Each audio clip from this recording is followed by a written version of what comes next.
Hi అండి, నమస్తే. నా పేరు Ambika. Welcome back to Vinni చేతి వంట. ఈరోజు వీడియోలో మటన్ కీమా బాల్స్ని ఎలా తయారు చేసుకోవాలో చూపిస్తాను. వీటిని బైండింగ్ చేసేటప్పుడు ఎలాంటి పిండి వాడకుండా, శనగపిండి కానీ మైదా పిండి కానీ వాడకుండా వీటిని నూనెలో డీప్ ఫ్రై చేస్తే విడిపోకుండా ఎలా తయారు చేసుకోవాలి ఈ వీడియోలో చూపిస్తాను. వీడియోని అయితే ఎక్కడ స్కిప్ చేయకుండా చూసేయండి. మరి వీడియో ఫస్ట్ టైం చూస్తున్న వాళ్ళైతే మా విన్నీ చేతి వంట ఛానల్ని సబ్స్క్రైబ్ చేసుకుని పక్కనే ఉన్న బెల్ ఐకాన్ని క్లిక్ చేస్తే మేము పెట్టే ప్రతి వీడియో మీకు నోటిఫికేషన్ రూపంలో వస్తుంది. మరి ఎలా తయారు చేసుకోవాలో చూపిస్తాను. ముందుగా ఒక మిక్సింగ్ బౌల్ తీసుకుని ఒక ఉల్లిపాయని అలాగే 2 పచ్చిమిరపకాయలు ముక్కలుగా కట్ చేసి వేసుకోవాలి. తర్వాత 2 యాలకులు, 2 లవంగాల్ని, చిన్న చెక్కని కూడా వేసేసుకోవాలి.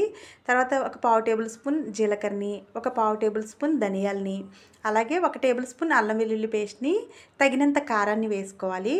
ఫైనల్గా కొంచెం పుదీనాని, కొత్తిమీరని కూడా వేసుకుని ఈ విధంగా మిక్సీ పట్టుకోవాలి. తర్వాత నేను తీసుకున్న ఒక పావు కిలో కీమాని పూర్తిగా శుభ్రంగా కడిగేసుకున్న తర్వాత మనం మిక్సీ పట్టుకున్న ఈ పేస్ట్ని కూడా దీనిలో కలిపేసుకుని ఒకసారి కలుపుకోవాలి.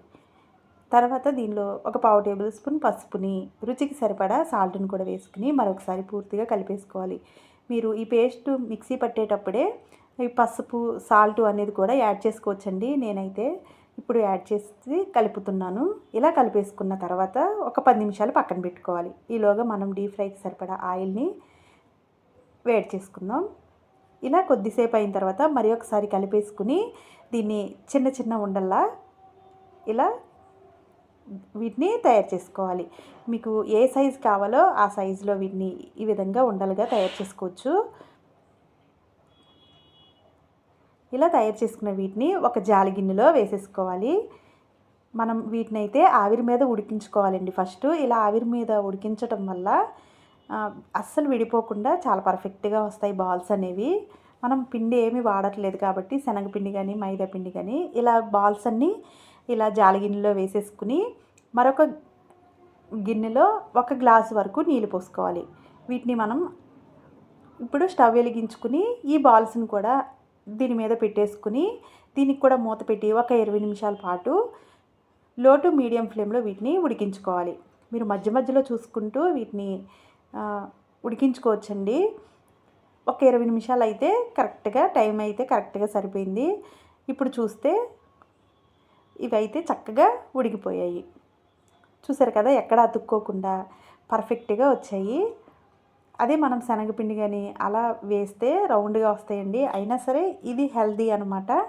ఇలా ఆవిరి మీద ఉడికిన తర్వాత పక్కన కొంచెం ఆయిల్ వేసుకుని ఇది కొద్దిగా వేడైన తర్వాత దీనిలో మళ్ళీ మనం వీటిని ఫ్రై చేసుకోవాలి.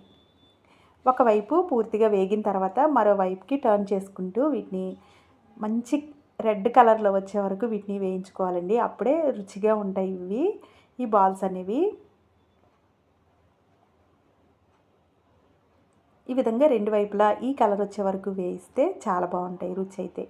ఇప్పుడు వీటిని ఒక ప్లేట్లోకి తీసేసుకుందాము. ఇవైతే అందరు ఇష్టపడతారండి. ఒకసారి మీరు కూడా తప్పకుండా ట్రై చేయండి. మనం ఎలాంటి పిండిలు వాడలేదు కాబట్టి చాలా హెల్దీ అనమాట. వీటన్నిటిని ఒక ప్లేట్లోకి తీసేసుకుని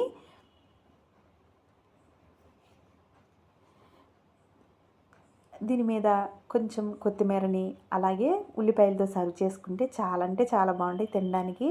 ఒకసారి మీరు కూడా ఇదే విధంగా ట్రై చేసి మీకు ఎలా వచ్చిందో కింద కామెంట్ చేయండి. వీడియో నచ్చితే లైక్ చేసి మీ ఫ్రెండ్స్కి, రిలేటివ్స్కి షేర్ చేయండి. Thank you for watching.